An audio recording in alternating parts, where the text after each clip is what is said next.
So today, to recapitulate, what we'll do is solutions to the homeworks. We have the river dataset, the flag dataset, the California housing dataset, and the breast cancer dataset. Today, I'll walk through the solutions to these, first using just feature engineering, then using random decision trees and random forest, the two methods we learned in the last 2 weeks. If you missed either of the two sessions, remember the decision tree recording is online. And I believe I'm yet to put the random forest recording online. It's probably online because of the live YouTube. So one of you can confirm. Oh yes, it is live. I can see it. It's live, yeah.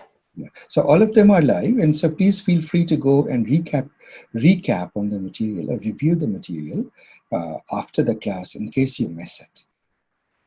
So with that preamble, let me go straight into the lab part of it, and I'll share my screen.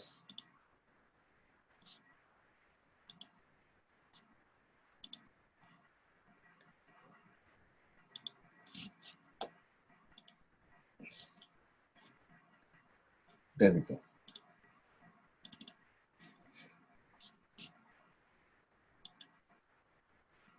Give me a moment. All right, guys. Are you all able to see my screen? Yeah.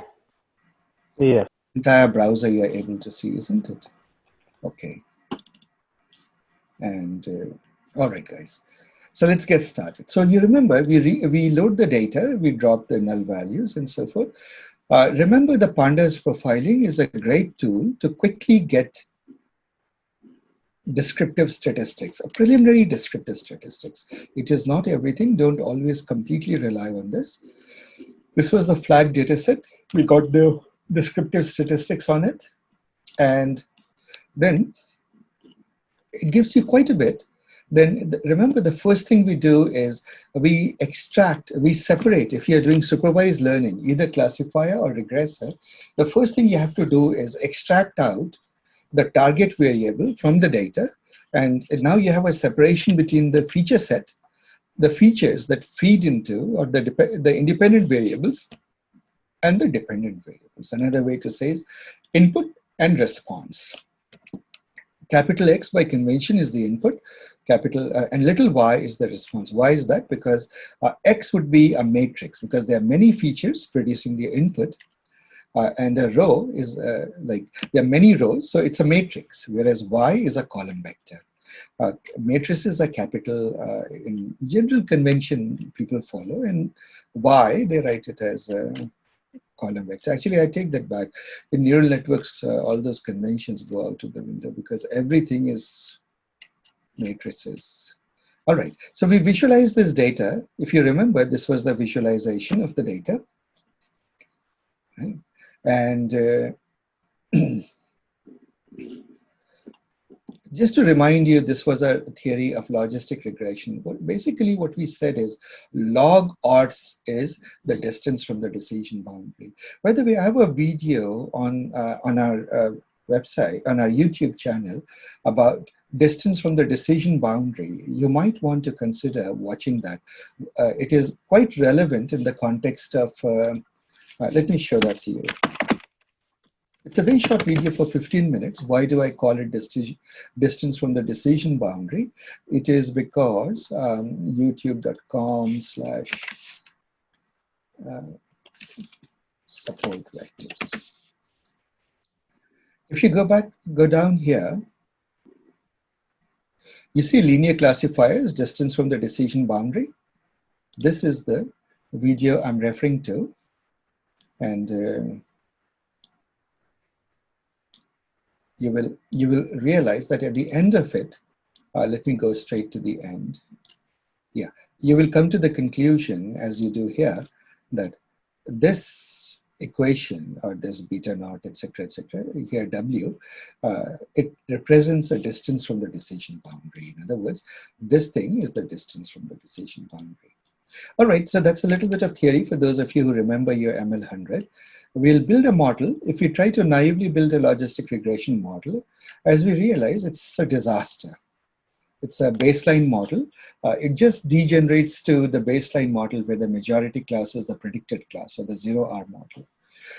Next, we try it with polynomial regression, polynomial logistic regression. We expanded the feature space with polynomial terms.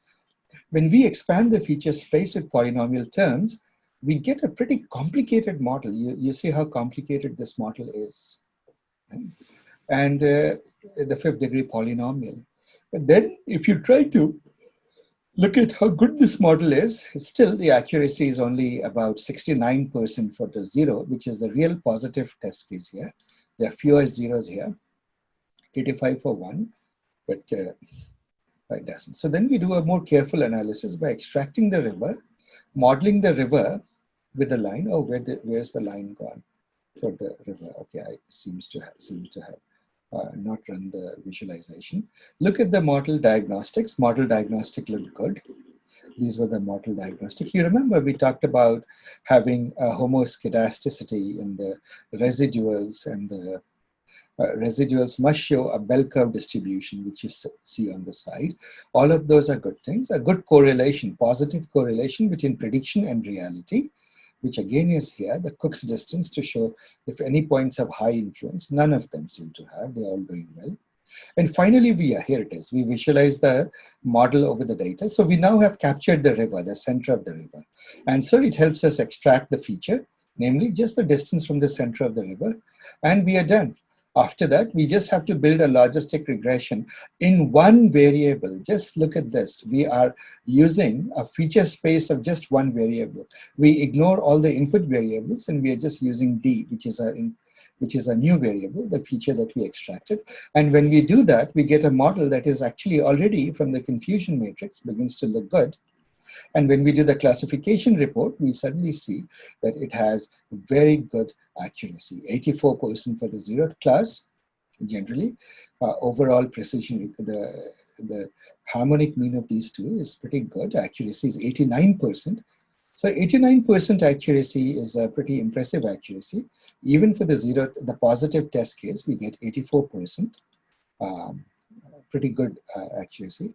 We can see how the precision and recall is for each of the two classes.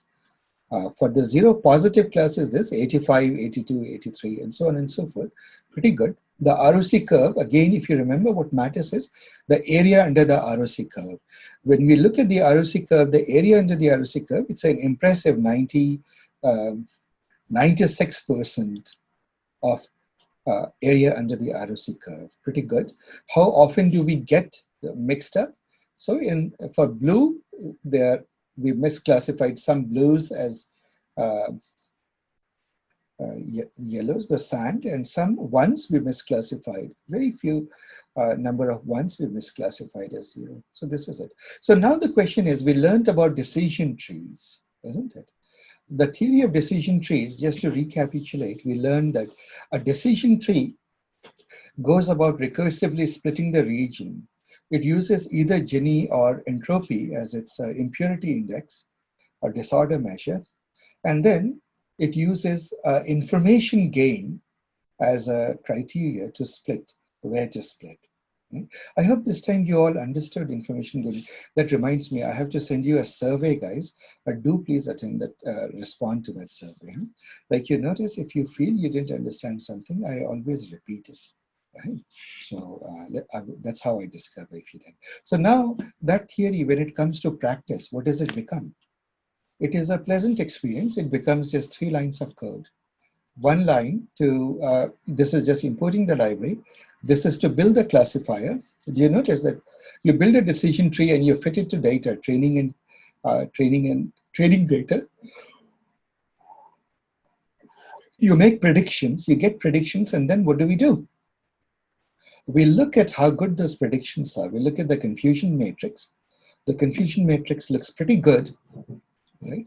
The principal diagonal has most of the elements, and off diagonal doesn't seem to have that many elements, which is very good. If we do a classification report, you see an accuracy of 87%. Not quite as good as our feature engineering, but still respectable. Right? So this model is not really as good as the previous, doing it carefully by hand, but still it's a respectable measure. Now, when I build this decision tree, one of the things I didn't specify here is how deep was the tree. So we can specify actually those parameters. So there are a lot of parameters that we can use to tune the tree, and perhaps it will make it a little better. Then once we do that, we can create, as you notice, where am I? Decision tree on the river data set, right? So this is it. Overall accuracy of 87%, very good accuracy.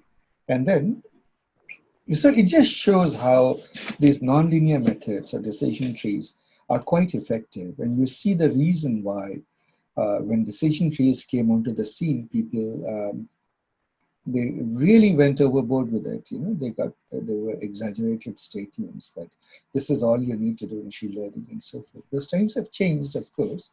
Today, decision tree is not considered the state of the art by any means, but it is there nonetheless. So, Yes, sir. yeah, go ahead. Yellow brick classifier, any reason to use that? Yellow brick classifier. Yeah. It is a library that helps you visualize models. Okay. Model diagnostics. It helps you visualize model diagnostics. So here we go. We look at this. So guys, look at this. Decision tree produces a ROC curve like this. For a moment, just stare at it and tell me, is this better or worse than what we did in feature engineering compared to this? What do you think, guys? Are feature engineering ROC curves so better, or the decision tree ROC curve is better? Feature engineering one is better. Yeah, it's much superior, right? And it also shows, guys, that if you can do feature engineering, it is the gold standard. Yeah. Machines will only try to achieve that, right? But not always be successful. Sometimes they are successful, so quite often not, but it comes close.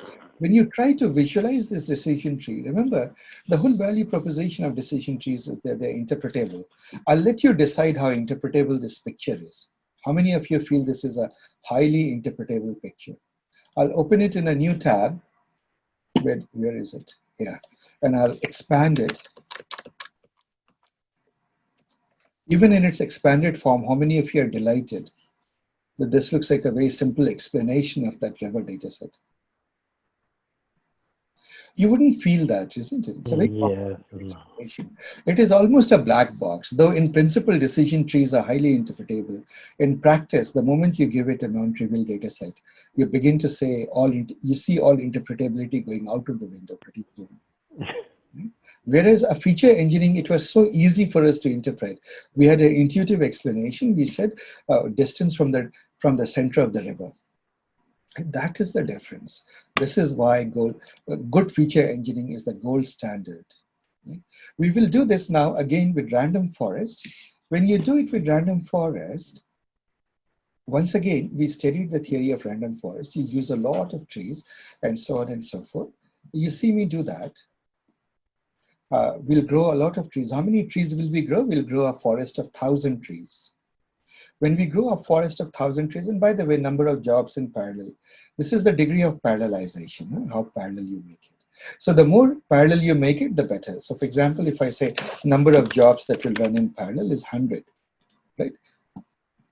Obviously, if your machine has that computing resource, then by all means you go and do it. And if you do that, notice that this random forest built on my machine in 1.6 seconds. But don't expect the same on your machine. If you have a Gorilla machine, it may finish even faster. If you are running it on a laptop, expect it to run for a minute or so. Right? Let it run. Is that a standard for 1,000 trees, or how did you pick that? Yeah, that's a very good question. How did I pick 1,000? See, my basic rule is I never take more than 400 trees, 500 trees. Now, the other rule I use, I count the number of predictors. Here, the number of predictors were 11, right?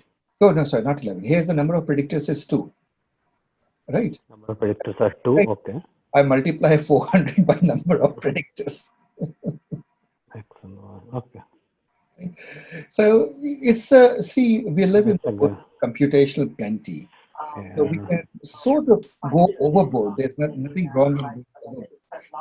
So 200 times to 400 times 2 is 800. So I approximated it to 1,000. Right? It quickly ran through. But do we really need 1,000 trees? Probably not. Maybe I could have gotten away with 400. I usually don't go below 400. Okay. The default is 100. And the reason the scikit-learn and all these things have a modest default is because they're trying to make sure that the code runs, the library runs on people's laptops. And some of the laptops can be pretty underpowered. Right? So that's that.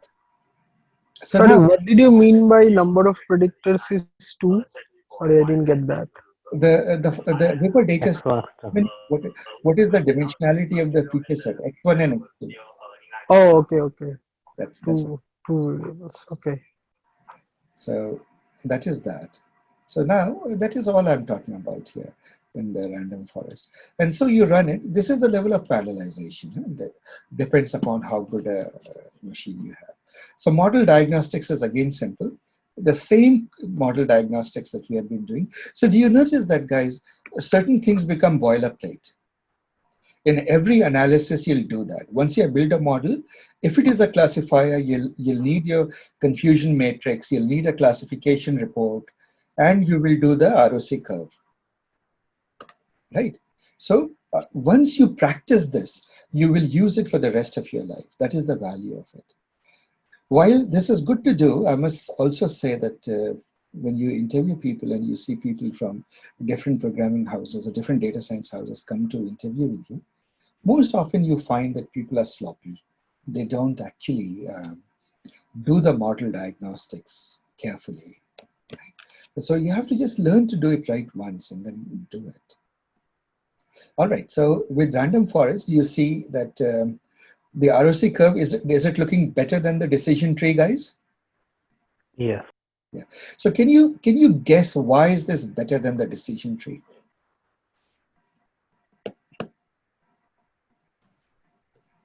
What is wrong with decision trees? There is a limit to the what to say, extent or that the branches of the tree. We are limiting it. No, actually the problem with decision tree is exactly the opposite. It tends to just go and overfit to the data. Remember, it fits the data hard, right? And so you have variance errors. But a random forest, because it's an ensemble of lots of trees, it reduces your overfitting problem, right? Because it's a voting machine. Different trees are built or looking at different aspects of the data. It is very hard to overfit because each tree gets to see only a small window of reality. So even if it overfits, it will overfit to a very small window of reality, never to the whole reality. Right? So random forests, therefore, are much more robust against overfitting. And it gives you a clue that the reason the decision tree failed is because it was an overfitting problem. And that showed up, right? Look at the tree it built. When you look at a tree this complicated, what do you conclude from this very, very complicated tree, which is practically impossible to read? What you conclude is that it has gone and overfit to the data. Yes. Right? That is it. See, complexity, unnecessary complexity. We are able to explain this data in one line, distance from the center of the river.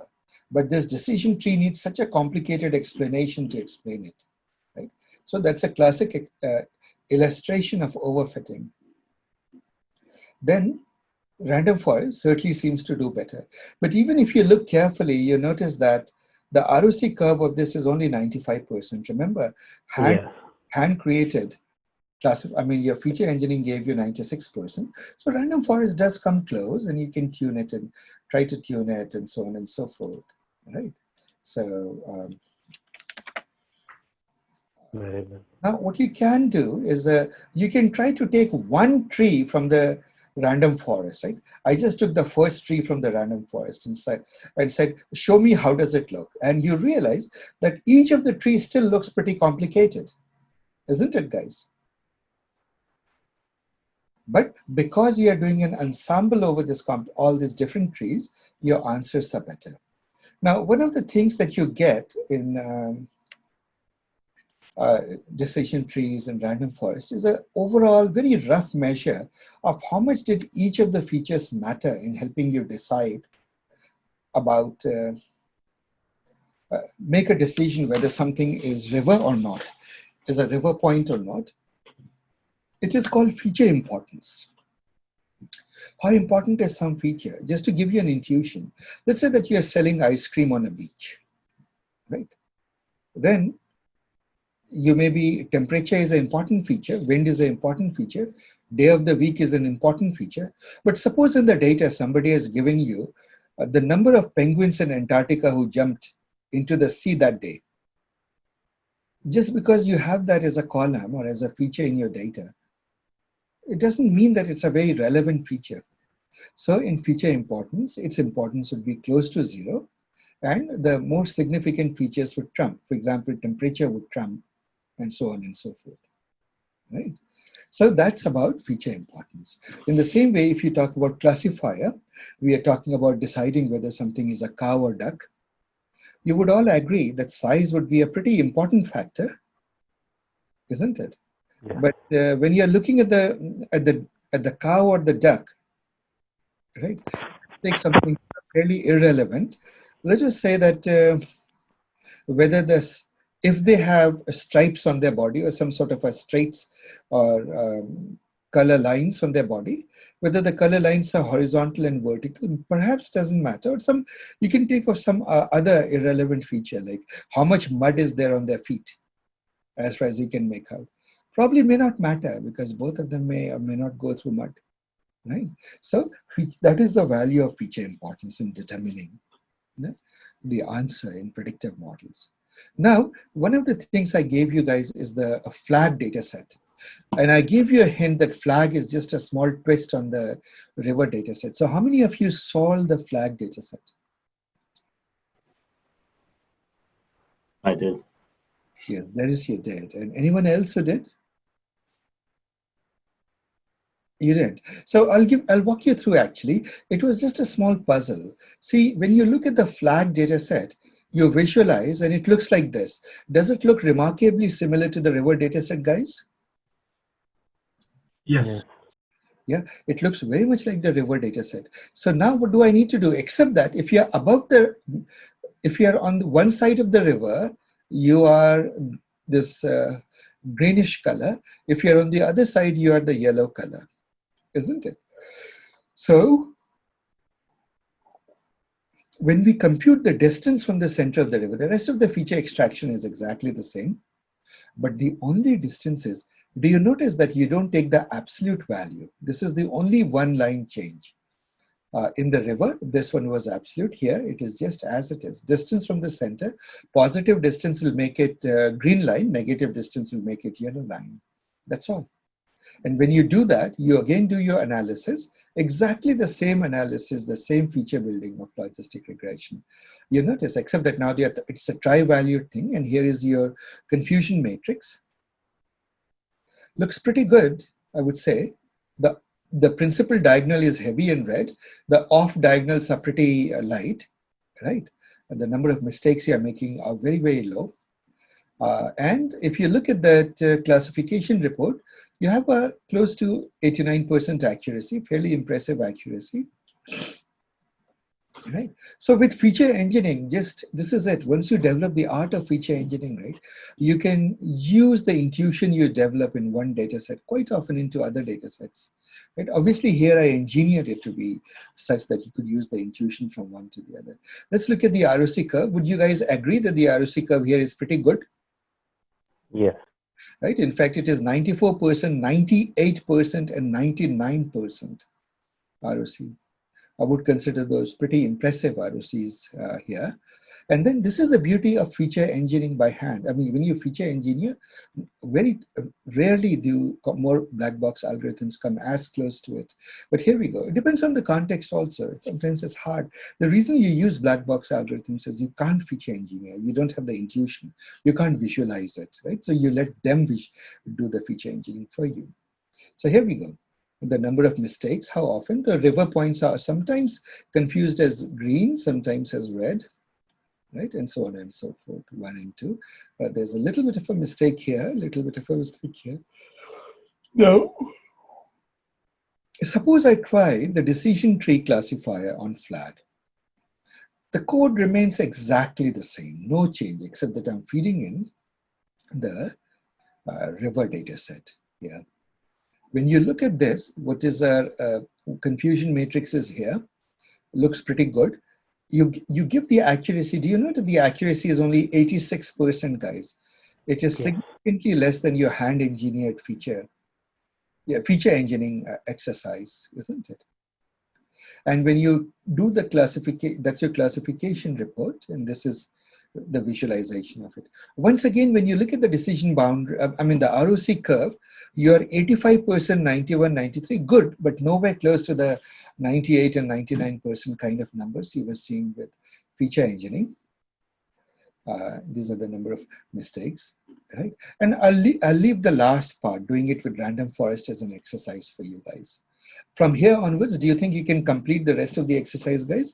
Doing it with random forest? Yes. Yeah. Straightforward, right? So fill in the gaps. I've deliberately left some things unfinished.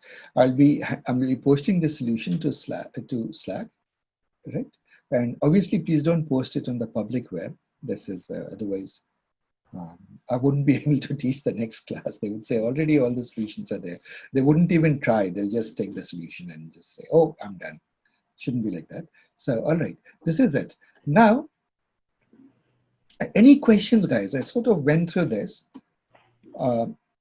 This is the way, ideally, you should create your notebooks. Right? So, by the way, Dennis, what method did you use to find? Was your method for the flag what I used, or was it some different method? Oh, actually send you the R code on Slack. Yeah. No, but could you explain what approach you used? Was it the same or slightly different? Oh, for the flag one, I first classified, no, I changed the label for either 1 or 2 into a consistent label, like saying, like I changed all the 2s to 1 or changed all the 1s to 2. Oh. And then just did absolute value classification. And then like I set up a parameter if you're lower than the midlines and you're either 1 or 2.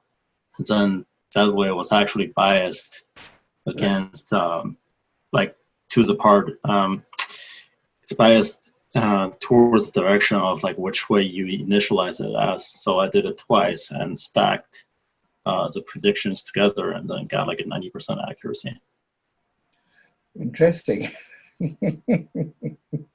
Okay, I'm going to read your code. So guys, some of you have sent me your notebooks. I apologize, I've been rather busy. Now 4th of July is coming and I'll be reading it over that. And I'll give you guys feedback on your notebooks.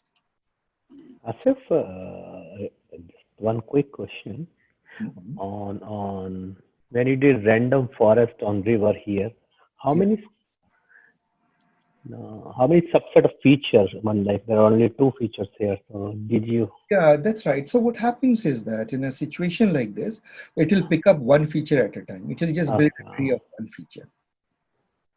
And Asif, same question with a different part. So when we select like 1,000 decision trees for the random forest method, how those trees are different? Like when we have only 2 features. Oh yeah, the reason is that even if 500 trees pick 1 feature and other 500 trees pick the other feature, remember they are being given different subsets of the data. Bootstrapping is happening, right? Okay. They're getting different parts of the data. That's where it is. So it was a very simple problem. It was there just to teach you guys the importance of feature engineering. It was just a didactic data set I created to bring out the importance of that. So how do you prune the tree for decision tree and code? Yes. So the pruning of the tree is built in here. Let's talk about it. The next example, which will be more complex next week, let's come to that. What you do is you force it to limit the depth. You say max depth is equal to, let's say, 4. Actually, in this problem itself, I'll do that. If your file just says river, but it contains both river and flag. Yes, it's Okay. called river careful, but it contains river and flag. River and It flag. Okay. contains three methods: feature engineering, decision tree, and random forest. Random forest. And maybe you can take up a task, take this, and then I've deliberately given you HTML, so you can't quite run it. So if nothing else, you'll have to copy paste it into your Jupyter notebook. You'll learn something, you'll get some practice. Then I have left holes in it. For example, I haven't done the random forest for flag. flag. You can go complete it. I haven't done the feature importance for the flag. You can go complete it. So there are little gaps. Try to go fill in the gaps, guys, and see how. Asif, can you please explain where you use the absolute function for feature extraction? See, in the case of river, because whether you're above or below the river doesn't matter. The only thing that mattered is how far you are, isn't it, from the river? Whereas in the case of flag, it mattered whether you are up or down. Up was one color, down was another color, another class. So you don't use the absolute function. Did you get that? Yeah, okay. That is it. It is as simple as that. See, guys, if I may say something, much of data science is about just thinking about the data. It's not so much programming. The programming, when you enter this field, it looks all new and strange and so forth. But by now, you just reading the solution you see. After a little while, it becomes very easy and repetitive. You get one solution right, you'll be using the same methodology for your next and the next and the next. Quite often you use the same process, right, or similar processes. But this field is all about thinking about data, cleaning, preparing the data, feature extraction, right? That is where the magic is. And sometimes you can just think and solve a problem rather than actually hack it through code. So, all right, guys, it is 8 o'clock. Let us meet at. So Asif, so what is the purpose of the HTML code in the first line? Oh, good that you asked. It is one of my secret tricks. Okay, I don't know if it matters to you. Let me explain that. So is it for visualization, like for making some visualization work? No. See, what happens is, by default, the fonts and the colors, the fonts that Jupyter uses, I find to be not the ones that I like. Some people like it. They find it clean and nice. I like my own fonts, right? So do you notice that my title is in a different color and font, and the text is in a different color and font? Like if you look at my text here, right? Wherever the explanations are given, I'll give you an example. Yeah, look at this. This is more of a textbook font, isn't it? Are you seeing that, Anil? Yes. Right. So I like to see explanations in the font that I'm used to seeing, the way you write in textbook. So I like to put my own custom fonts and so forth. You don't have to do that. So the beginning part is you notice that I've given my own font here, Laura. Right? Yeah. That is all I'm doing. I'm setting up my fonts. I like the LoRa font much more. So that's what it is here. So I tend to go between the LoRa and the Literata font. Both of these are Google fonts, are beautiful fonts. And I sort of go back and forth through that. It's just a bit of aesthetics, no other purpose. You can ignore this. Even if you delete it, the whole thing will work. So how are we supposed to open it, like using Colab or? No, it's HTML. I've deliberately made it hard for you so that you can't just directly use it. You'll have to read the code, understand it, and then write your own notebook. Aritra, you have to write every line. Yes. Or you have to copy paste every line from the HTML. Yeah. You can copy paste, but the whole idea is that, see, if I give you that solution as a notebook, guys, you'll only have good intentions of doing it. You'll never do it. Right. Right? So I've made it just slightly hard. I've given you the whole solution, but as a HTML.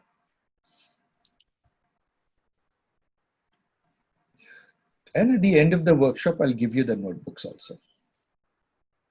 when the class finishes at the end, in 3 more weeks, I'll give you the original notebooks so you can hold on to them. But ideally, you shouldn't need them because you should create your own notebooks looking at the solution. Right? All right, guys, so one of you who is looking at this notebook, give me an estimate, 20 minutes or 30 minutes. How much do you think is reasonable to study this? It's a pretty long notebook.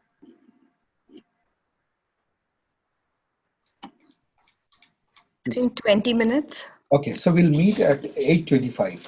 It is 8:05 and we'll meet at 8:25. I will put the recording on pause for the time being. Pause. All right, so I'll go from the beginning once again quickly. So we're going to do the California data set. Much of it is familiar territory. The one new thing that I introduced is how to style table, any table. These are CSS properties. The beautiful thing is that the Pandas data frame has an integration with CSS styles. You can style the data set and it looks different. It looks prettier, I suppose, than the vanilla version without any styling. Well, my styling is not particularly pretty, but if you're really good at CSS, you can make this table, I suppose, even prettier. Yeah, with all the cool colors. Yes, you can do it with all sorts of cool colors. I put salmon here, but you can do some different color schemes. Yeah, light blue or something. Yes. So it's not a Jupyter specific command, right, Asif? I mean, is this like a HTML table that the Python is giving out with that command? Exactly. So it is emitting out a HTML table that's emitting. Okay. Okay.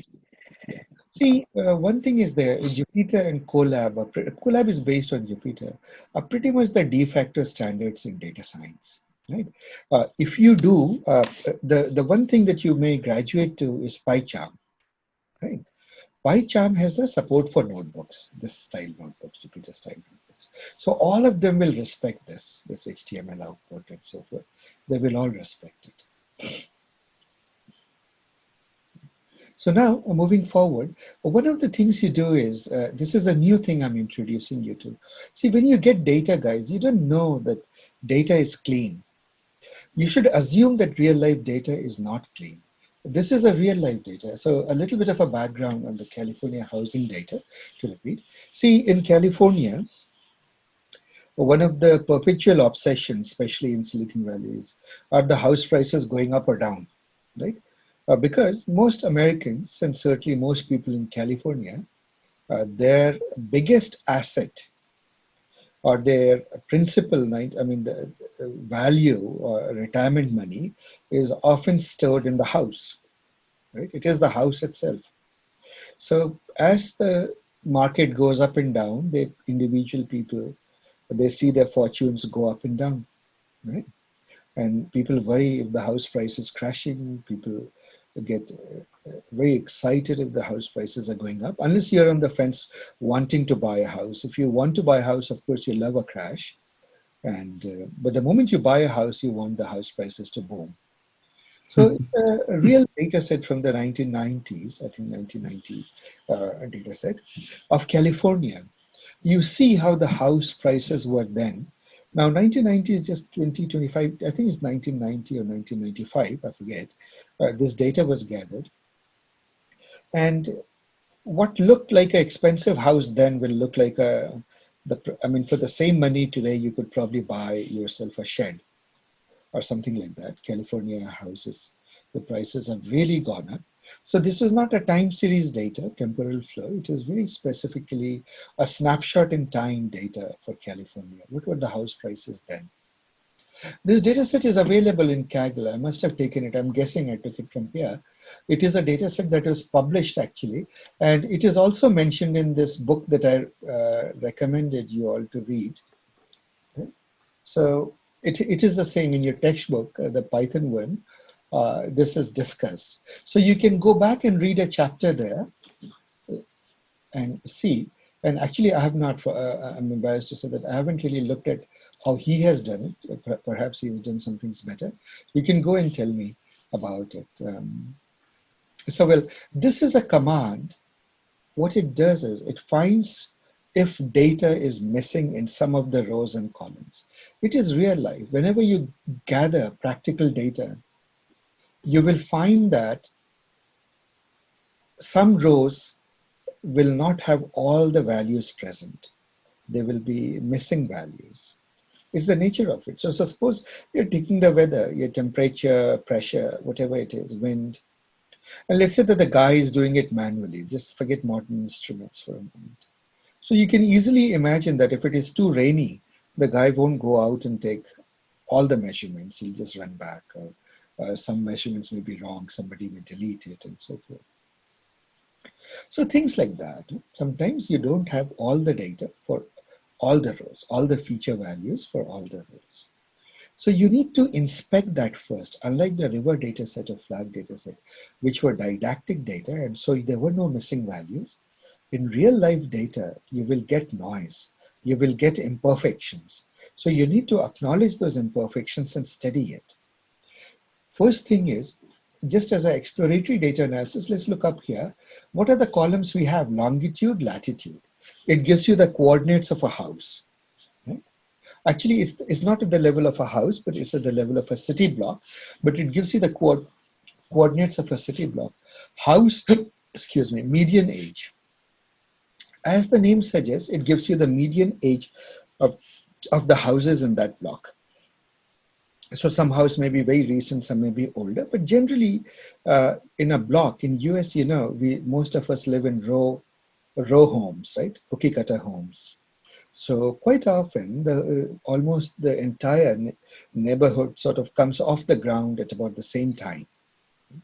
So median house price, median age is a measure of what the middle age is. Sometimes houses have a huge variation, new and old. Total number of rooms in the house, again, is a pretty good measure. It's worth looking at. Right? Now, it looks very odd. The total number of rooms is minimum is 2 and maximum seems to be a huge number. Why is this possible? Because it's not the number of rooms in a house, it's the number of rooms in a block. And if the block has a lot of apartments, high-rise apartments and so forth, tenement housing, you may have a lot of rooms. This is the total number of bedrooms available.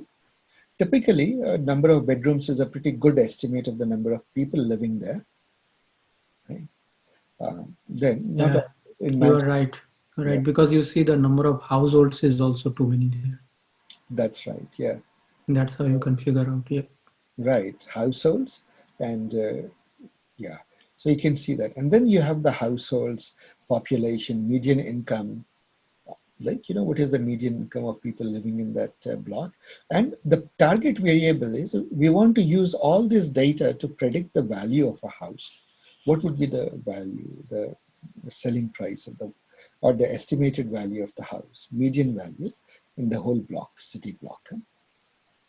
This ocean proximity is important. As you guys know, in California, it is pretty expensive to live on the beach. Right? We have a lot of coastline, but the coastlines tend to be more expensive than inland. And so ocean proximity matters. If you live on the island, for example, Catalina Island or somewhere, it could be quite expensive. It's worth looking at. So those are the features. Just looking at this value, can you tell which of them is a categorical? Ocean proximity. Right? So next thing you do, you look at the missing values. In missing values, if you see a white horizontal line, it means data is missing. So which of these features has some rows in which there is missing data, guys? Bedrooms. Bedrooms is one. And if there isn't something else, it's barely visible. Right? How many rows of data there are and so on and so forth, it's a measure. Then, so it turns out that there is a total bedroom and total bedrooms. That's the only thing where any data is missing. Right? And if you have total bedrooms missing, then sometimes it affects all of these. That's about it. It doesn't mean much. Now, I taught you guys about this thing. What was it? About profile, the Pandas profiling. So you can use the Pandas profiling. Good thing with Pandas profiling is some of the things that I did by hand, for example, missing value analysis, in an abbreviated form, it does it. So when you look through this, Pandas profiling is pretty good. It established that most of these are real valued, but it was smart enough to indicate that ocean proximity is categorical and there are 5 values. What are these? You are less than an hour from the ocean, you're inland, you're near the ocean, near the bay, or you're in an island. So there are 5 homes or 5 rows of blocks that seem to be on an island. So which is the island in California? Alcatraz. Alcatraz is one, certainly. Yes, But I don't think anyone, I don't know if anyone lives there. Catalina? Catalina, exactly. Yeah. The islands. Right? So then you can look at the interaction. For example, how does longitude and median income, latitude and median income vary, right? Clearly you notice that latitude and median. Hey, Asif, can you please quickly recollect interaction? Is that collinearity? No, it just is showing you some sort of a correlation between. Correlation only. Okay, that's correlation. Yeah. Because there is correlation below, so I'm not. That's right. So from this, it may not be very obvious, but you can see that San Francisco Bay Area is filled with people with a certain income value, and then there are people in Los Angeles who have that income. If you go longitudinal, right, you see that also. It's a little harder to see longitude-wise, but at certain longitudes are the most, median income here, longitude and median income. Again, you see this value that Bay Area, so the 2 big income areas are Bay Area and Los Angeles. You can sort of see that. This is the correlation. You can see correlations are there. Very prettily, it draws out the correlations. Right, and if you want to understand what these different correlations are, you remember that I taught you guys Pearson correlation.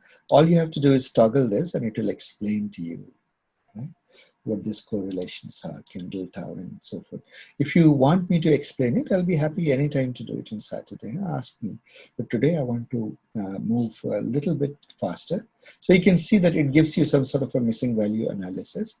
Pretty much it says that none of the rows are missing, except for, well, why did it not show total bedrooms either? Well, this does not look right. Okay. It gives you a few sample rows, last row, this is it. Then let us, so now I want to introduce you to some techniques.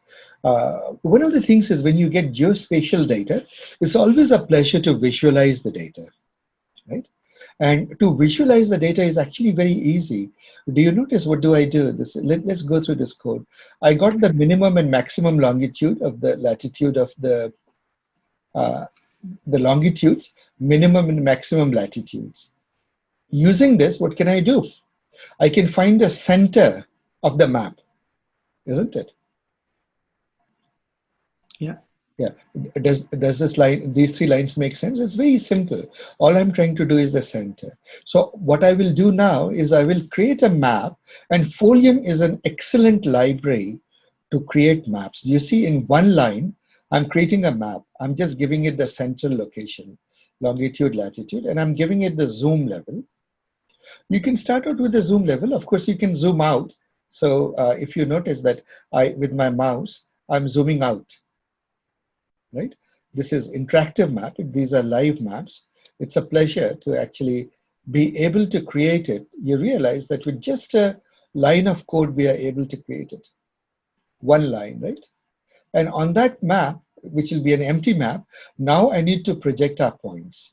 Each of these points, I projected it. Our data points, I projected it. Longitude. That color has to be like in hex code? No, you can put whatever color you want. Okay. You can put red, blue, green, whatever. Okay. I must have been fooling around with something. I like this color. Right. Though these days with coronavirus, this color is a dangerous color, right? Means danger. Things are not going well. Anyway, so this is it, guys. So do you see how nice it is? How quickly you can create maps in in data science. So, these are all the tools of data science people use. It is good to know how to make maps if you have geospatial data, right? But you don't need to make maps. You can just draw a simple scatter plot. If you just did a scatter plot of the data, you would realize that you would get exactly the same thing as if I just made the scatter plot of points. And let's look at the scatter plot. I'm making a scatter plot. X and Y are the latitude, longitude. I'm coloring it based on the median house value, which means that if the value of the house is high, it will be more red. If the value of the house is low, it will be yellow. So yellow, orange, red. Color maps are, again, let me remind you what color maps are. Whenever you create scatter plots or plots in your code, you have to be careful of multiple aspects. One is the aesthetics. Together they should look pretty, right? They shouldn't be jarring to the eye. The second is disability. A lot of people are colorblind. So people have sat down and they have created this color map of good color, the color ranges which fulfill both the needs. Contrast, yeah. They are enough contrast, they have and the color blindness sensitive. At the same time, they give you the aesthetics and the beauty. So this is nothing but a scatter map, a scatter plot. And then the size of each point is how much population there is. And the color is how expensive the house is. So if you look at this map, can you see, guys, that places, so deep red is expensive places, they also tend to be high population centers, isn't it? Which makes sense. Cities are densely populated and the median home values is very high there.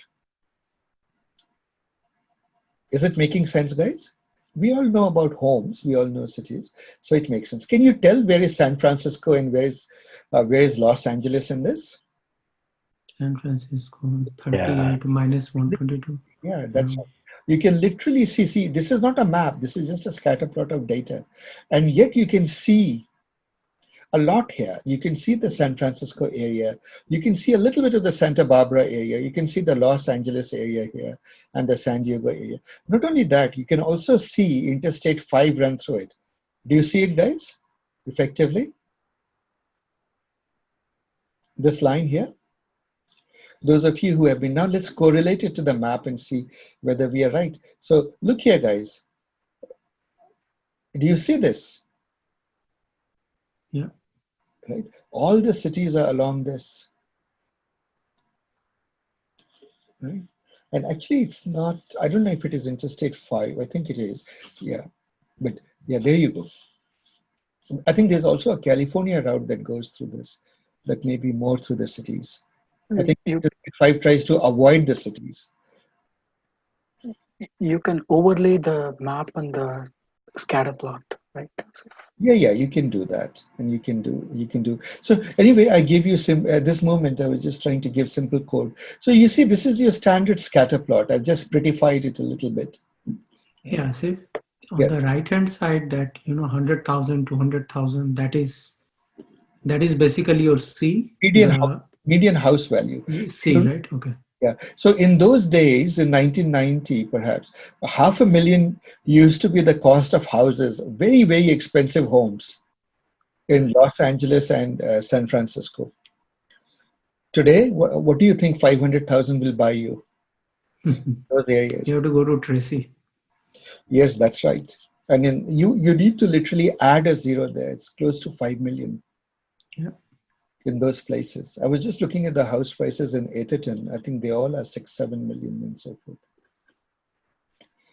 So, by the way, any rich participant here who lives in Atherton or something like that? So, all right. So I put this side by side now, guys. You can literally see the scatter plot in this map. They look so close to each other, isn't it? Now, the other one thing I realized that the ocean proximity is a categorical variable. So I'm explicitly changing it to categorical. Right? instead of a string. It's just a good practice to do that. Any surprises so far, guys? Anything that needs explanation? Does this statement look very easy? These two things, by now, is it looking very straightforward and easy, guys? It is a categorical, so I'm making it a categorical. Yeah. Yeah. Then what is this? Is the describe. By now, you must be familiar with it. We are describing it. Then what do? I draw histograms of each of the variables. When I draw the histograms, can I just shrink the font size a little bit? So I want to see the histogram in one single shot. Yeah. So what is the histogram? In histogram, you can choose the number of bins. What does alpha 0.4 mean, guys? Who would like to enlighten me? What does the alpha stand for? Is it like how transparent it is? Exactly. Transparency. It is the transparency level. How saturated it is. Alpha 1 means completely saturated, opaque. Alpha of 0 means completely transparent, invisible. So 0.4, why did I do that, by the way, guys? Why did I not have it? Why did I, if I don't put alpha, what will happen? 1.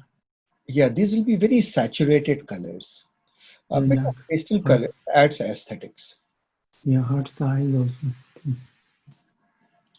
Then, now, why did I do this? X rotation is 90 degrees. Why did I do that? Can you tell me what it is doing? X-axis is, the numbers are rotated 90 degrees, so you can read it well. Yeah. And if you don't do that, otherwise it will overlap. Yeah, otherwise they will. Exactly. Great. And figure size 2020 means I'm giving it a rectangular shape. Right? Just enough big. You can decide what your figure size is. 2020 here was good. Maybe I could have made it a little bit bigger. Now, the pairs plot is interesting. This is again, those of you who did ML100 with me know what pair plots it. It is nothing but the scatter plot of two variables taken at a time. So the way to read it is a little more complicated. Let's take this. What is the relationship of longitude to population? Do you notice that there are two humps here? Can you explain why there are two humps? Why is this peaked at two places? San Francisco and California and San Francisco. Exactly, absolutely. San Francisco and the LA area and the LA area. So yeah, the bimodal. Yeah. Bimodal distribution. California is bimodal in most of the things. So it's quite interesting that most people of California live in these two cities, and the rest of California is empty. People often say California is very expensive, very expensive. Actually, if you go away from these two population centers, California home prices can be quite reasonable. Yeah. Yes. So in case you have an urge to run away to the middle of nowhere, or maybe in the middle of Arizona or something, remember, you don't need to run that far. Yeah. There might be, people might do that if this trend continues like this, people might even do that. Yes. So you can see, once again, near the sea, how often are people, this is a box, this is called a category plot. Given latitudes, how much of values there are. Once again, you see that there people are sort of distributed all along. Inland, people are at all sorts of latitudes. Near the ocean, people are at, they're closer to this latitude, the 35-degree latitude, which is closer, most likely to San Francisco area. I mean, the Los Angeles area.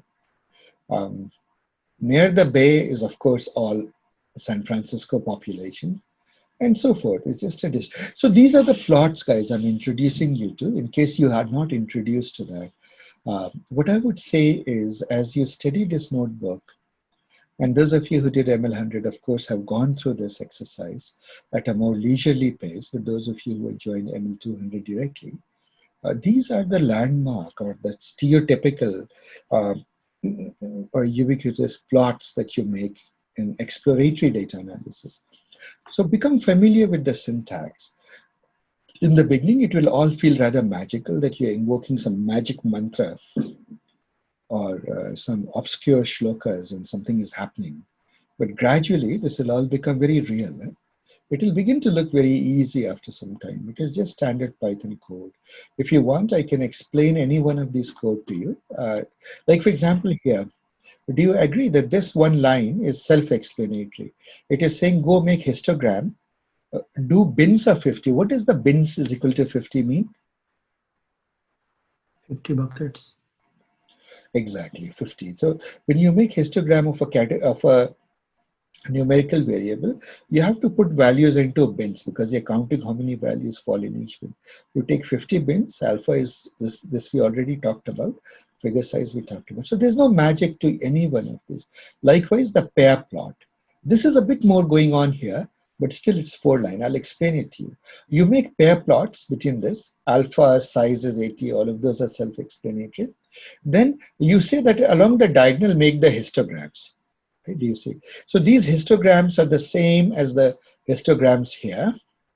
Then the next thing it says is that what is the color in the histogram that I gave?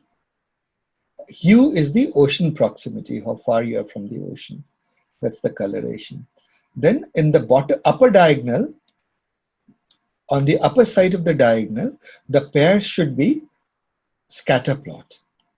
And in the lower part, there should be something called a kernel density estimators. Those are sort of, think of it as some, at this moment, KDs will deal with them much better, but think of them as, these are well probability density sort of thing, but think of them as some sort of a heat map at this moment. Right? A very rough idea would be heat map, but we'll talk about this and learn about this in more detail when we do the workshop, the boot camps. Are those in the heap? Are those numbers like table of numbers? In between, no. These are just the legends. This picture is very dense. See, the thing is, Okay. we made this picture of size, this size. When you have so many variables, you want to blow up the size of the picture so that everything is well separated and you can see everything. Right? So you would make this picture to be more like 100 by 100 and put it on the wall. Yeah. Then all the things will show up properly. But it also shows what happens when you have too many variables, right? That you cannot put everything in a single visualization. This is already beginning to push the limits, isn't it? Yeah. Imagine that there were 30 variables. Then the pair plot would be horrendous. So what you do is you make it in pieces, or you pick a few important ones and you make the pair plots. And there is nothing like you have to see all of them in one place, right? I mean, you could, when you're analyzing, going deeper, you can always go one by one, right? So it's okay. One by one and make scatter plots. Absolutely. Yeah. You can do that.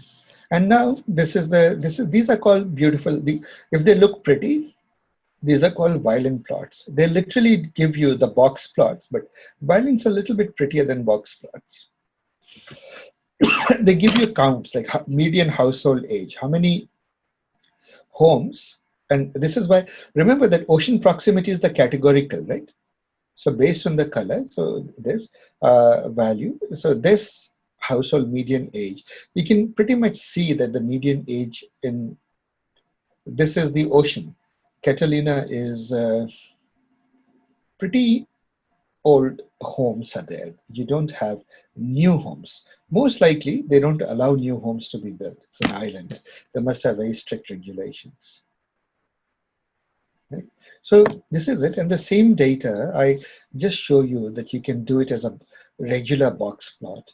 See, with all of these things, and when you present data, guys, people underestimate the value of clean visualizations. Visualizations, if you clean it up, it sort of creates a bit of aesthetics. I haven't done much. You can do much better than this. But for what it is, now all of these things that I'm doing, box plot, category plot, violin plot, none of them are hard. These are all features there. You have to just go use it. You have to know that those things exist and you have to go use it, right? A count plot, how many homes are there? So most homes, it turns out, are less than 1 hour from the ocean in California, which makes sense. California is a long and narrow state. Most homes are inland. Not there are some. This is probably the Central Valley. Maybe there are, but not that many. Then near the bay, near the ocean, this is it. Right? Now, correlation, you realize that any two variables could be correlated. It shows you the degree of correlation. Now, we already saw that in profiling, in the Pandas profile. So I won't go more into that. This is the, oh, by the way, here I wanted to show you something. Quite often, when you write documents, you want to write it in LaTeX. People often ask, how do I put the output into a research paper that I'm writing, something. So it's very easy. Any data frame in Pandas, all you have to do is do LaTeX. Now, those of you who know what LaTeX is would find this magic mantra very easy to read. If you don't know LaTeX, don't worry about it. LaTeX is a language in which, in the mathematical communities, computer science and math and physics, etc., most papers are published. Okay? So this is the syntax for that. Now the same correlations, we show it as a heat map here. Worth looking what the high correlated are. So I'll let you ponder over it. Median age is highly correlated, negatively correlated with, let us say, with many things. Total number of rooms. Does that make sense, guys? Median age is negatively correlated with total number of rooms and total number of bedrooms. What does it say? New houses are smaller. No, the opposite. The bigger the house, the older the house, the lesser the number of rooms. Yeah. Actually, if you go to the older house, you will see the bedrooms were much larger. Right. And so the number of bedrooms were small as a result. But these days, if you go to the houses, you will see bedrooms are very. I mean, they like to, because the price is based on number of bedrooms. Right. So they increase the number of bedrooms. Increase the number of bedrooms and tinier bedrooms. Okay, guys. So that was it. So now let's come to regression. I taught you guys decision tree and the random forest. Let's see if we can do that. Very simple. If you read the river data set, you'll find this easy to understand. So we need to do some data pre-processing. First pre-processing we need to do is that we need to do one hot encoding of the data. What does that mean? One of the predictors was ocean proximity. It's a categorical variable, right? So we need to convert it into a numerical variable. And the way you do that is you take all its values. So for example, are you within 1 hour of the ocean? Yes, no. Are you within proximity? Are you inland? Yes, no. Right? Are you, so on and so forth. Are you on an island? Yes, no. Are you near the bay? Yes, no. Are you near the ocean? Yes, no. So what have you done? You have burst out all of these into this different columns, right? Different features. This is called one hot encoding. So you can do one hot encoding of the data. Once you do that, the other thing that I'm doing is I'm dropping all the rows that don't exist. Is that a good practice? Actually, you have the luxury to delete or drop rows that are defective only when you have a lot of data. Here we have a lot of data, 20,000 rows are there, like 20,000+ rows are there. But if the data is sparse, you don't do that. You do something called imputation. You try to fill in those values and keep those rows and use them anyway, right? It's like when your car has a nail in the tire. There are only two things you can do. If you're rich, you go and change the tire immediately. Well, if you're like you and me, then I suppose you'll want to take the nail out. Unless the tire is old, you would like to have it patched. Right? So it's like that. Each of your row of data, you would like to patch it up by imputing some value, filling in those gaps with some value. The imputation is the topic. Usually, these little things or practices we do in the boot camp, we don't. So, but here, we just delete it. Gradually, as we make progress, I'll teach you guys imputation. Then, we impute it. Now, notice one thing, guys. This data, do you see skew in the data? Is the data symmetric, or you see a lot of skew in the data, guys? Skew is there. Skewed. Yeah, the data has a lot of skew there. One more thing you notice that this particular thing, household median age 50, right? 50 plus. At 50, they have sort of clubbed all data that are 50 or plus into 50 plus category, yeah, bin. So you have to watch out. It will screw your analysis, and you'll see how it screws your analysis after a little bit. I leave this as an exercise for you to deal with this part. One way you can do it is not take the data 50 plus, right? Take it out and so forth, but we'll deal with it. This data is skewed. Is it right skewed or left skewed? Remember the trick, guys. If you think of it as the beak of a duck, Right skewed. Right skew. yeah, the beak is looking this way, right? The duck is looking this way. So it is right skewed. All of these are right skewed. Some of them are very strongly right skewed, right? And median house value, the target variable, also seems to be right skewed. What can you do about it, guys? How can I take care of the skew? Well, you could do the whole power transform and find the right transformation to normalize it. But a cheap way is just take the log of these, this one and this one and this one and this one. Whatever you think needs a thing, you can do as a pre-processing. You can take a log. If you take a log, it's a trick. And again, I'm talking about things that at one point I've taught in depth to you guys. But suppose I take the log of it. That is the log transform. By the way, this whole thing, most people don't pay attention to.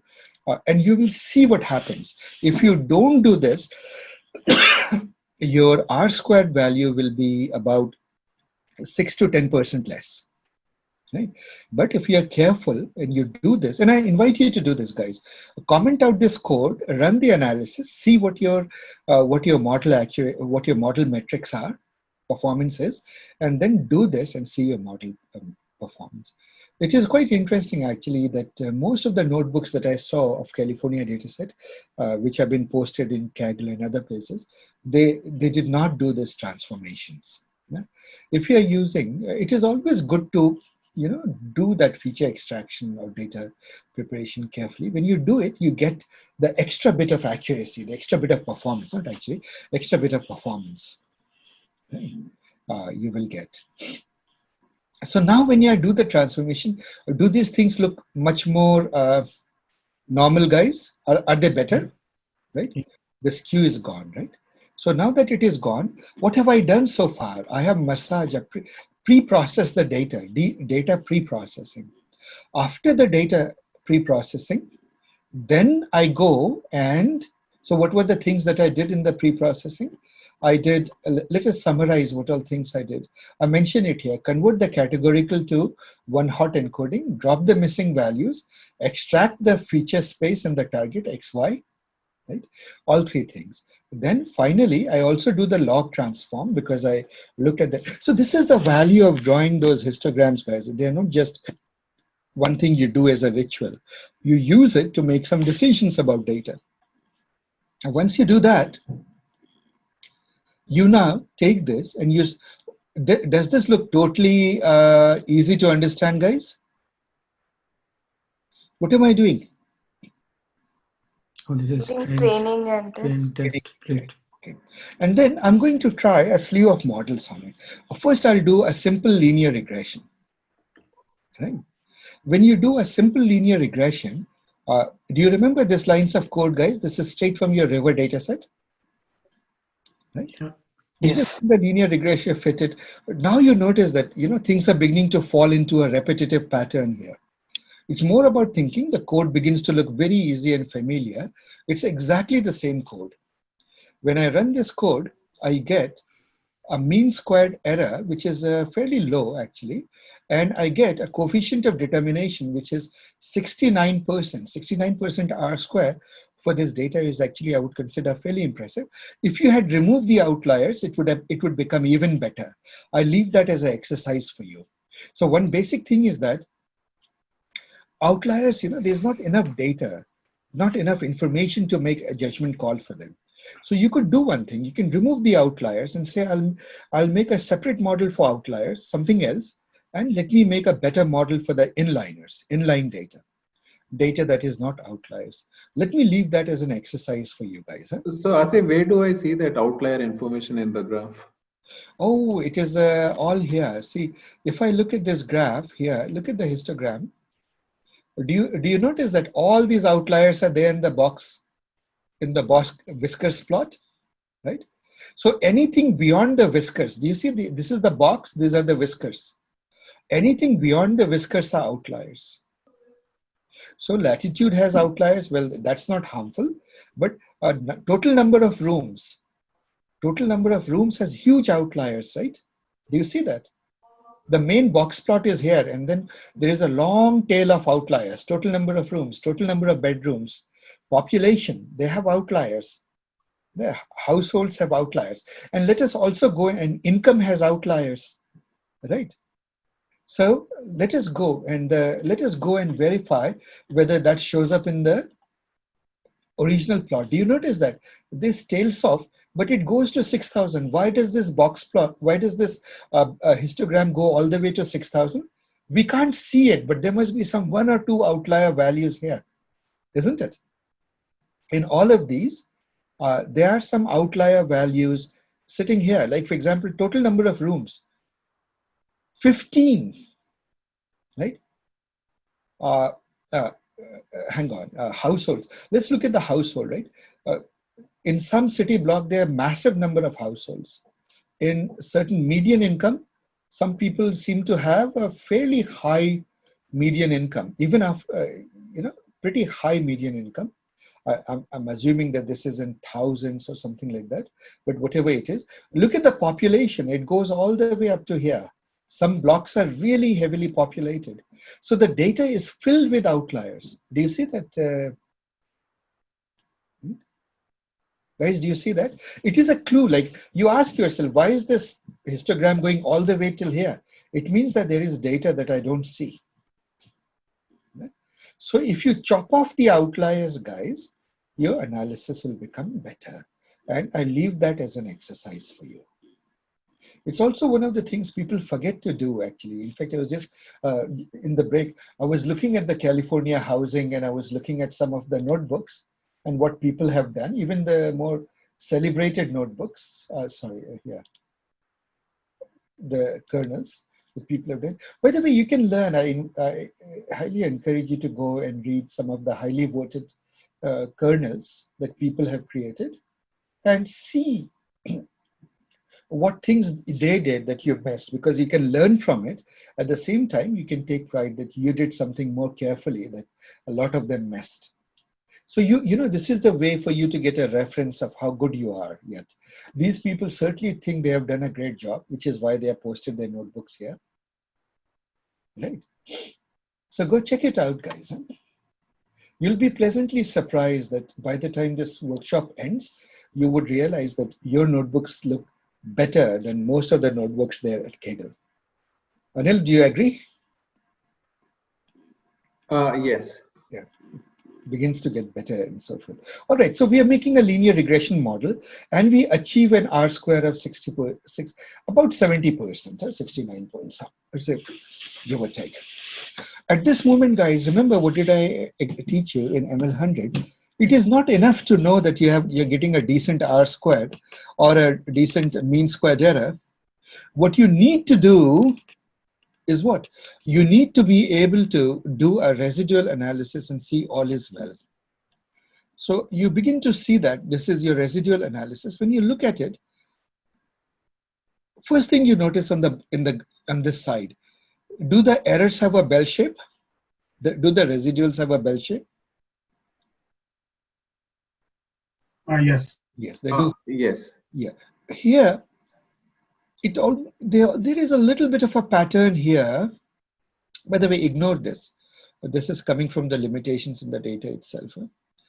Because remember, there was a hard cutoff in the data in one of the fields. This way, this is coming from. You can ignore that. But it is mostly there is mostly a sense of homoscedasticity, except for these outliers are screwing it up. They seem to be there more prominent in the lower predicted values than in the high predicted values. So if you remove the outliers, it would get better. So it is not perfect, but it is pretty good. After all, we are using a linear model for a very complex data set. What is the relationship between prediction and reality, guys? This is the relationship between prediction and reality. Does it make sense? Is it a positive or negative correlation? Positive. Positively correlated, isn't it? Why? Prediction and reality are positively correlated. They're along the principal diagonal. So you can see the deviation. See, a perfection would be if they were along this a gray dotted line, and they are along this dotted line. Well, not quite perfection, but pretty good, right? If you're searching for points that can be of high leverage, high influence, it gives you a sense of high influence points. Nothing pathological, all looks good. Now, this was your linear model, guys. Do you notice that just a good application of a linear model took you this far? By the way, if you had not done all of those log transformations, etc., your numbers would not be so good. Huh? They would be much worse with a linear model. Try that out. So 69.1. Now you expect, you ask yourself, if I had regularized the data, would I get a better answer? It turns out regularization does what? It suppresses overfitting. I haven't, obviously I apologize for those of you who have just joined. Overfitting means, you know, the data has high variance, overfitting. There is a method to suppress it. And you suppress it by different degrees of suppression and see which one is the best. And then you, whichever is the best, you use it. It has gone to 69.12. Well, 69.11 versus 69.12, pretty much the same. If you look at the coefficients of the model, let's look at the first three coefficients. 0.165, 0.164, do they sort of match the previous one? 0.165, 164, then 003 and 19, minus 19. So 003 minus, so you realize that the coefficients are almost all the same. It means that the data does not have, your linear model does not have overfitting, right? And it sort of makes sense. Linear models like tend to have underfitting problems, not generally overfitting problems, right? So, well, that is what it is. If I had made it a polynomial model, so I leave this as an exercise, guys. See, somewhere I taught you polynomial regression. See if you can extend this and make it a polynomial model.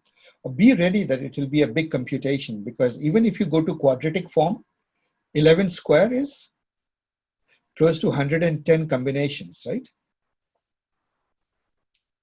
So you will have an explosion in the number of variables that will show up. Try it out, see whether it gives you anything. But when you do a polynomial, you must use ridge regression or lasso, whatever it is, to suppress that. Better is actually use elastic net. It's a combination of both.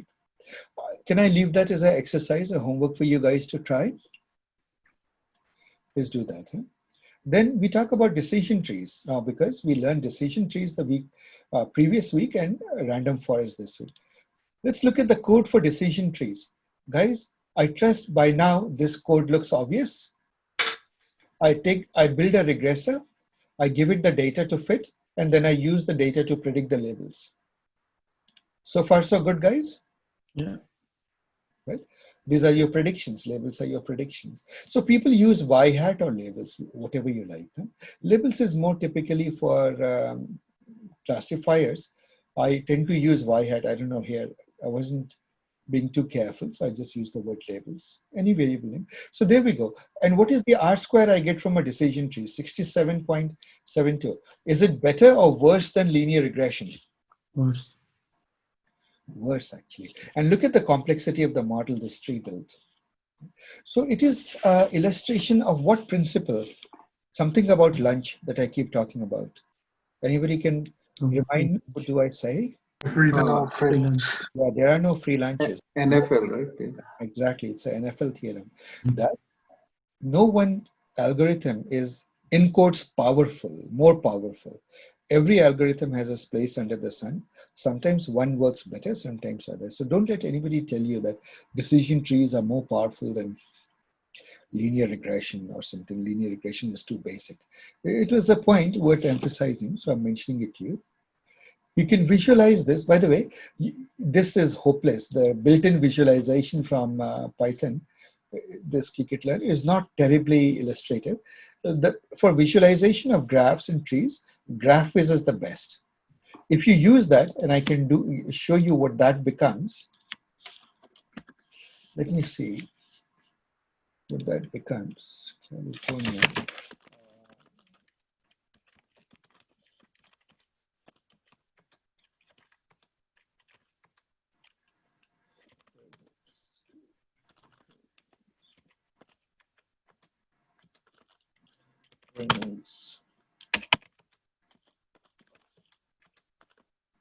California. Using, okay. Oh, I think I removed the old directory. Okay. We won't worry about it.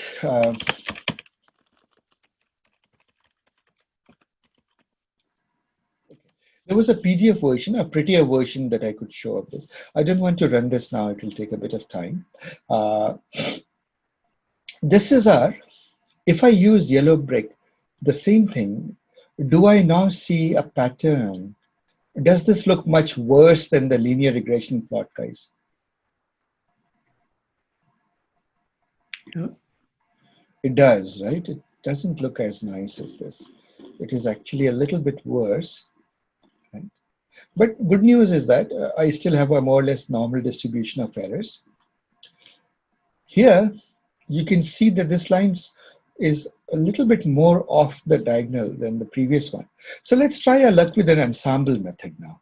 Remember, I told you that ensemble methods can be more powerful. Let's try random forest.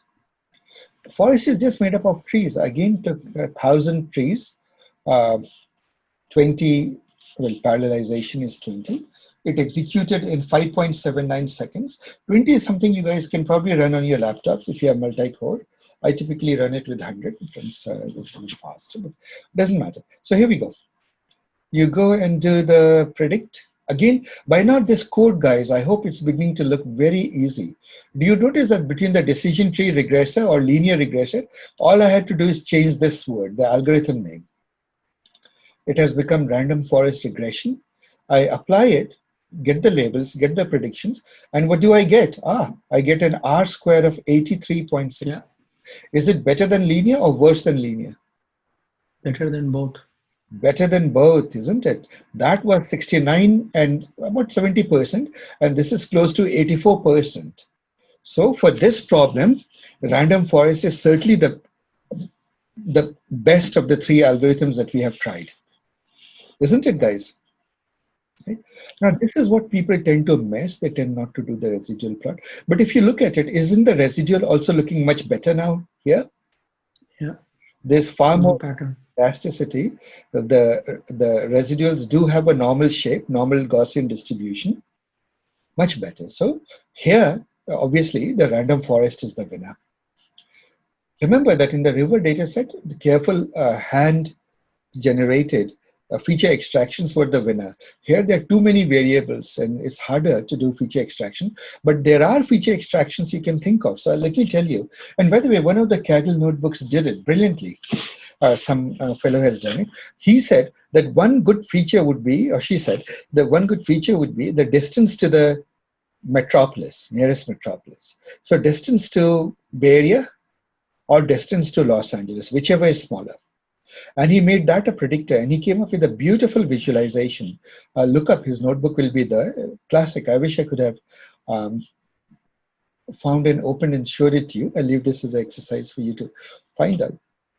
So you can do a lot of further feature extractions, right? You can and make it out. And the other thing you can do is join this data with other data. For example, you can join it with educational level, add at any given latitude and longitude or city block, what is the educational level? You would realize that educational level has a huge influence on the home prices. birds of a feather flock together, right? So you can go on creating more and more features by joining this data with other data sets. And that is where the magic is. Most of the time, if you're given data, you get more data, not by getting more rows of data, but by getting more features into your data set somehow. You manufacture features, or you take data that is not there by taking, Bureau of Labor Statistics data or something like that, economics data, weather data, something or the other, and you bring it in and see how it School rating. Go ahead, Vijay. No, I was just saying school rating.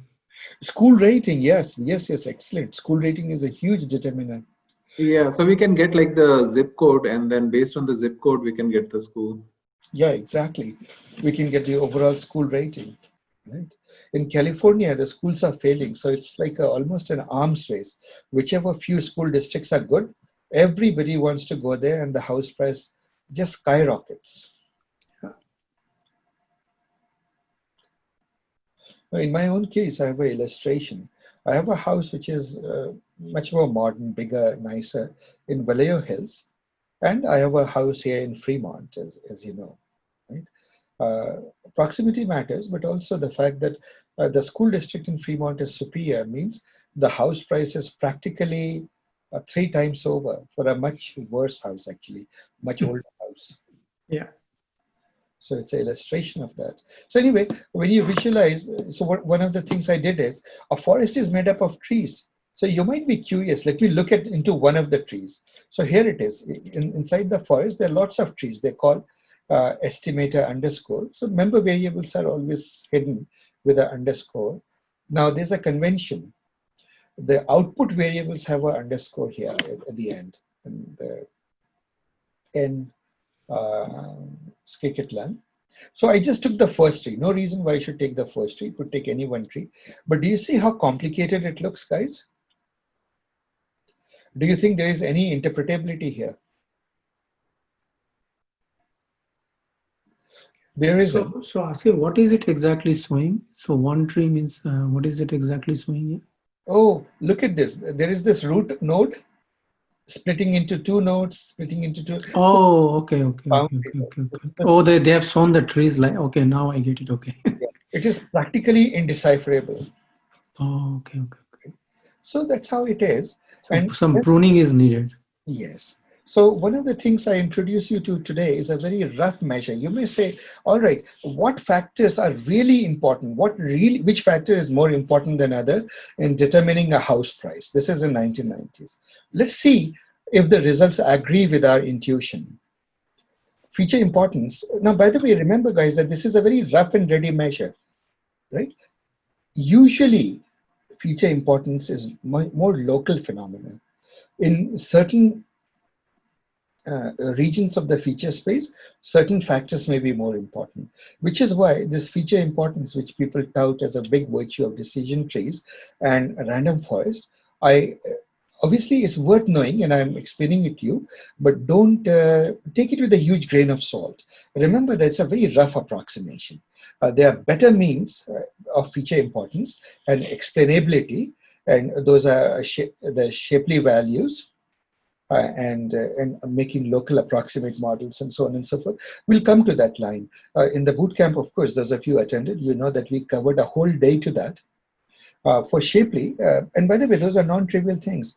Shapley got the Nobel Prize in economics for one statement, effectively, one big statement. How much value to attribute to a player in a team. If you think of each of these features as player in the team that is together getting a sort of a home value, high home value, or whatever, then how much credit should go to each feature, that is Shapley value. We'll talk about all of those, of course, in the bootcamp, or maybe next time. See, this by now you must have realized that this is a lot to digest. Are you guys feeling that we had a long? Yeah. It was very overwhelming today. Yes. So I don't want to bring in even more. So I'll leave it at the feature value. So at least for me, I don't know about others. So yeah, so let's keep it to that and see, does it make sense? So the biggest determiner of home value seems to be the median income of people living there, right? Well, that doesn't seem to be very useful, because obviously expensive homes can be afforded by rich people, isn't it? The home, like our income determines the house we buy, right? The banks will tell you that you can't spend more than 30% of your income as mortgage payments. It's the upper bound, right? It's a healthy bound. After that, you get into dangerous territory. So obviously you expect a median income to be very crucially related to the target variable, which is the home value. It determines the home you can afford. The second is, and so people if a house is priced at 1 million, you can ask yourself, what is the mortgage on 1 million, right? And let us say these days interest rate is what, 4%, right? So 40,000, that comes to about $3,200 a month. $3,200 a month means your income has to be 100,000. Or 100,000 plus, 120,000 roughly speaking, for it to be 30% of your, 40, right? 40 times 3 is 120. So your income better be 120 to 135 for you to be able to afford that $1 million house, minimum, isn't it? Do you see, guys, how the computation goes? Right? So this sort of makes sense. I don't know, maybe, by the way, is my explanation right? I made a very rough and ready over the top of my head computation, hopefully. Okay, that's that. So the second is ocean proximity inland. Are you inland or not? We know that that is true. The more inland you are, the less the house price. Would you agree that that's true for California, guys? Broadly. Then the next factor seems to be latitude. Very true. What does latitude and longitude speak about? Whether you're in the metropolis or not, Bay Area or LA area or not, isn't it, guys? Yeah. Right? Location matters, yeah? And anybody doing real estate will tell you. So what do these things? See, median income is more of a chicken and egg situation. Expensive homes are afforded by people who can afford them. So I would sort of discount that. But if you look at these three values, ocean proximity, latitude, longitude, what are they saying? They are speaking to the truism that any real estate agent will tell you. So they have a saying, a cliche, they say that there are only three factors that matter in a house for a house price. It's location, location, and location. Yeah. Right? So those are all the three factors. And you see that said in so many ways out here. So I will stop here. This is the last one. The other factors are there, so on and so forth. Median age of the house matters, population, number of rooms matters, and so on and so forth. I apologize, guys.